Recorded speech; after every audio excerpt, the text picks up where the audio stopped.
They not only killed this kid, but they brutally killed him. The Trinitarios, what they don't have in numbers, they will make up in sheer violence. Like a paramilitary organization with divisions.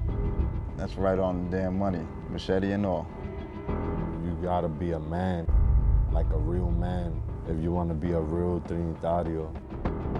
No one deserves to be killed the way that Junior Guzman was killed. When I saw it, the first thing that went in my head was like, wow, that's crazy. This is all caught on camera. Like, these guys are nuts. That was just a bad, very bad representation of what Trinitarios is. Why did you decide to kill this 15-year-old boy? They recruit kids between 12 and 17. They offer them money, parties, sex. They are a problem. Once you do your first murder, you move up in the gang. This is what this gang does. They plan it out and they attack. They're like a pack of wolves. When people like criticize and say, oh, Trinitarios this, we humans too.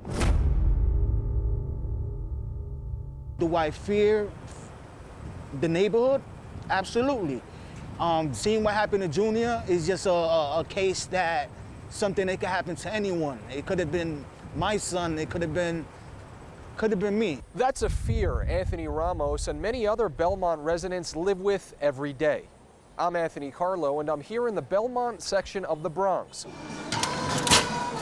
a neighborhood known for its iconic Arthur Avenue, a tourist hotspot. What brought you guys to the Bronx today?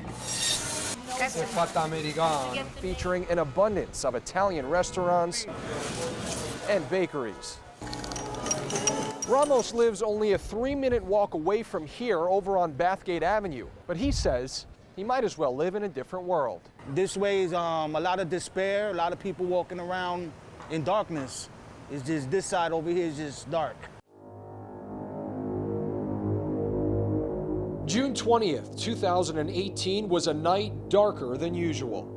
Lisandro Jr. Guzman Feliz, a Belmont teen and friend of Ramos, was hunted down and killed by members of the Trinitarios, a violent street gang right outside of a Bathgate Avenue bodega. The death shattering a family. They all killed my son. Uniting a community. I'm a mom of a 9-year-old, so it's too much. And showing the world that the Bronx is home to some ruthless gang members. How vicious is it? Oh, they'll kill their mothers for $5. They'll kill anyone. There is no limit, no distance they will not go. I'm Private Investigator Manuel Gomez. I'm with Black Ops Private Investigators. They call me a Sombra Blanco, which means the white shadow. Private I. Gomez has used his experience in law enforcement and Army intelligence to track the Trinitarios in the Bronx, especially the Belmont section. You have members right now standing there, behind you, of the gang. You're in the middle of it. The middle of what authorities call sunset territory. The Trinitarios are divided into rival chapters, Los Sures and Sunset. And then I found out that they were at war with each other, even though they're part of the same gang. The night of Junior's murder, investigators say the Los Sures were looking for members of their rival, Sunset, in Belmont. They allegedly drove to the territory of the Sunset Group, came upon Junior. An innocent young man with a great future was unjustly targeted and brutally murdered. Prosecutors say the gang mistook Junior for a rival, hacking him to death using knives and a machete, the Trinitarios' weapon of choice. Their motto is, a gun runs out of bullets, but a knife never does. The thought process is anybody can pull a trigger. From a distance, you can pull a trigger and kill someone. But to use a knife, I have to get very close to you. It's very personal, it's very tough. You know, you gotta be a real man to get so close to someone and use a knife. The fatal attack leaving a 4-inch deep wound to the 15-year-old's jugular. Sharpen it up and do a lot of damage. The The NYPD cracking down on the Trinitarios after Junior's death, racking up more than a dozen arrests. We will not tolerate thugs on the streets of the Bronx, whether it's Trinitarios or any other gang. A lot of them were out, a lot of the leadership were out, and the cases didn't stop here. One by one, law enforcement dismantling the Bronx Trinitarios chain of command, taking down suspected gang leader Diego Suero, aka Psycho, who prosecutors say gave Los Sures the green light to attack Sunset the night of Junior's murder. Frederick Then, aka Colita, believed to be second in charge. And public enemies number one, Jonaiki Martinez Estrella, Jose Muniz, Manuel Rivera, Antonio Santiago, and Elvin Garcia, all convicted of murdering Junior.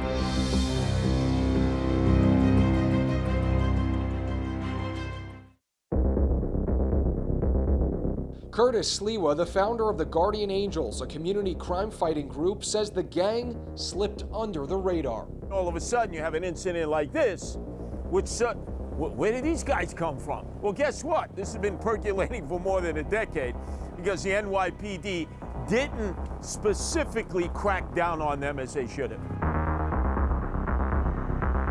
Sunset, which operates out of Sunset Park, Brooklyn, expanded to the Bronx and had been beefing with the Los Sures set of the Trinitarios, another Brooklyn set that had also expanded to the Bronx. The Los Sures working with the Bad Boys, a Bronx Trinitarios chapter, to take Sunset down in the borough in June of 2018. Law enforcement says it was a bloody month as Trini sets engaged in a power struggle. This escalated. This group escalated some violence over a course of last year. And we'd made arrests, but none of the violence even that we made arrests for escalated to the level of what happened with Junior.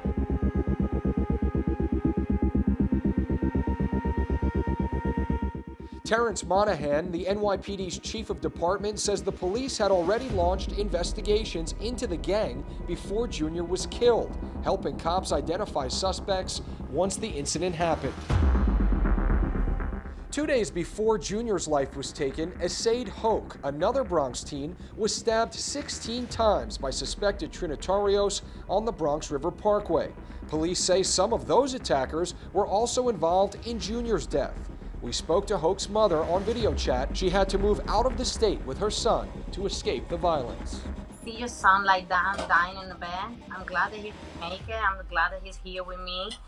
But that was really hard. The night of Junior's death started and finished right here on Boston Road in the Bronx, in front of the home of alleged gang leader Diego Suero, where prosecutors say the Los Sures and Bad Boys planned their attack on Sunset. But it was other parts of the tri-state where investigators tracked down and arrested many of the suspected Trinitarios linked to Junior's murder. Our own Eric Stelzer did some digging to find out how this all unfolded. More than a dozen men charged in the murder of Lisandro Guzman Feliz.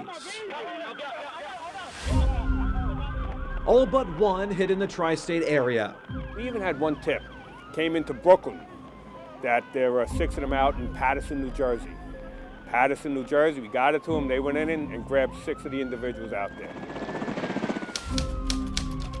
These gang members thought they could get away. They thought they could escape. They thought that they could take that trip that's less than an hour from New York City to New Jersey and not get caught.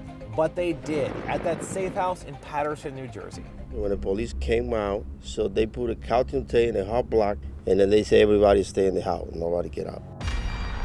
A neighborhood in fear.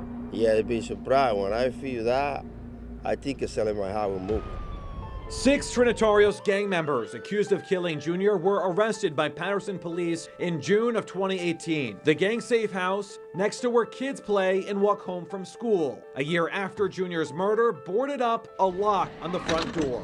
We spoke to neighbors who described this area as being quiet, but they say when these men moved into this home, they were anything but quiet. They were partying in the backyard. They were bringing over, they say, underage girls, staying up late at night, and if they were staying under the radar, or at least trying to, they weren't doing a very good job at it.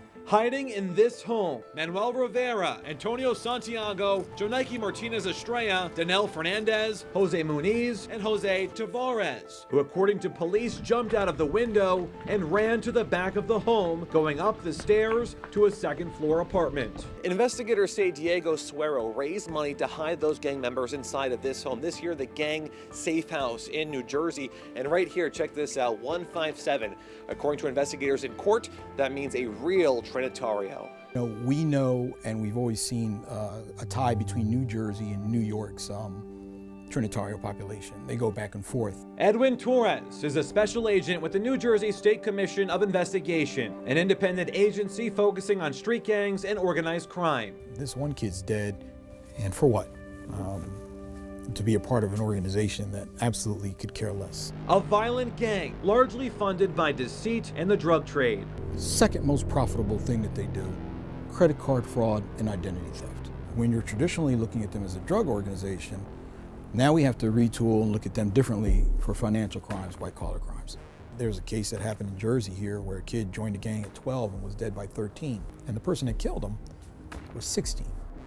Junior didn't make it to 16. The teen killed at 15 years old by an organization that weaponizes fear.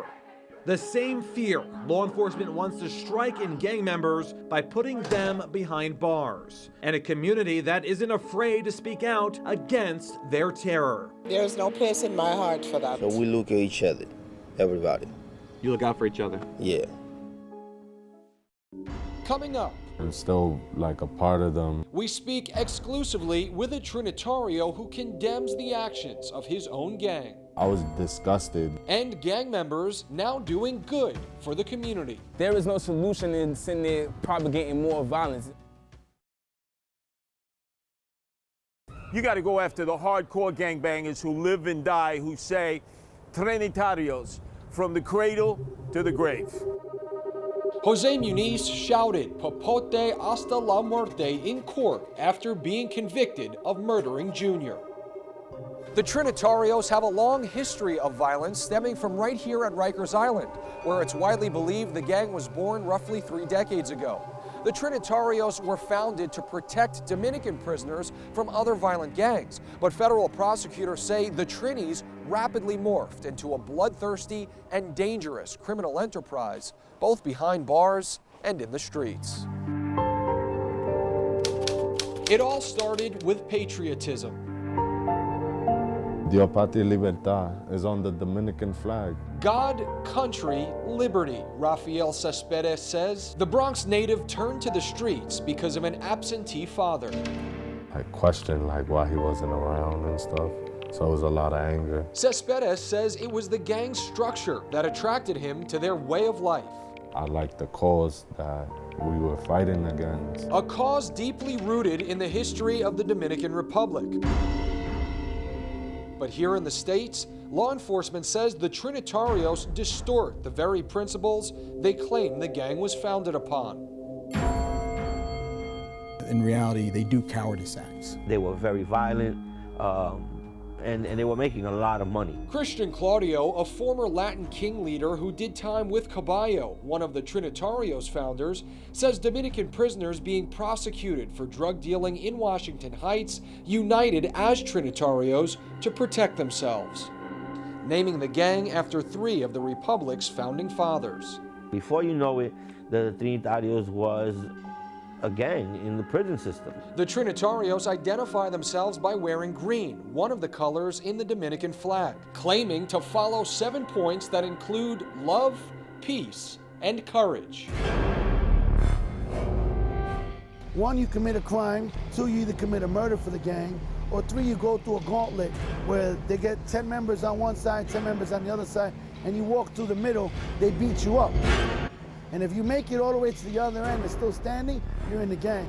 Then you have to earn respect. Former gang member Tristan Rivera, not wanting to reveal which gang he was once a part of, says this is commonly achieved in gangland by completing missions.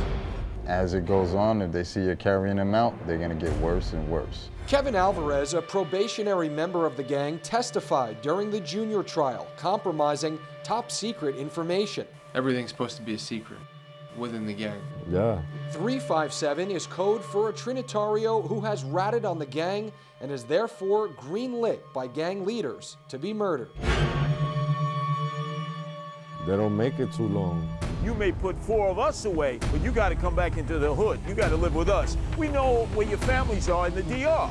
So if we can't get you here, we'll get you over there. And that has a paralyzing effect. Cespedes condemning the savage murder of Junior, an innocent victim caught in the middle of a Trini conflict.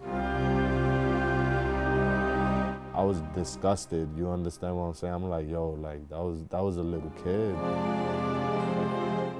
He now lives out of state with his son, trying to stay away from criminal activity and hoping this heinous act was a wake-up call for the Trinitarios. I had to learn how to be a real man the hard way, but I learned.